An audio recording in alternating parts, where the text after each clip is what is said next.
So guys, তোমাদের দেখালাম একটু আগে মেট্রো রেল। তো 20 টাকা ভাড়া তোমার শিয়ালদা থেকে সিটি সেন্টার। তো সিটি সেন্টার নেমে আমি যাচ্ছি সেক্টর 3-তে। হ্যাঁ, ওই একটা পেশেন্ট আছে, ঘাড়ে ঘাড়ে তো ব্যাগ দেখতে পাচ্ছ। আর এখানে কিছু খাবার টাবার আছে। মেট্রোর একটা জিনিস ভালো লাগলো না আমাকে, সেটা হচ্ছে সিটগুলো, বসার সিটগুলো নরম না, একদম পুরো স্টিল মেরে দিয়েছে আর কি। বিশেষ করে বয়স্ক যারা, তাদের একটু অসুবিধা হবে। আর সবাই তো চায় একটু গদির মধ্যে বসতে, কি না?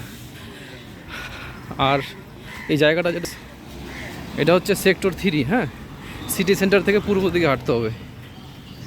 গাড়িতেও যেতে পারো, আমি হেঁটে যাচ্ছি, খুব একটা বেশি দূর না। এই যে গাইস, ঠিক আছে, চলে ঘুরতে আসেনি, দেখতে পাচ্ছ চুল টুলগুলো কেমন হয়ে আছে, বস্তার ব্যাগ। তো গাইস, ভালো থাকবে।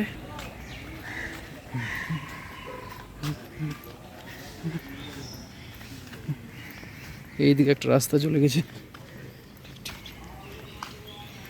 মোটামুটি 1.5 কিলোমিটার হাঁটতে হবে।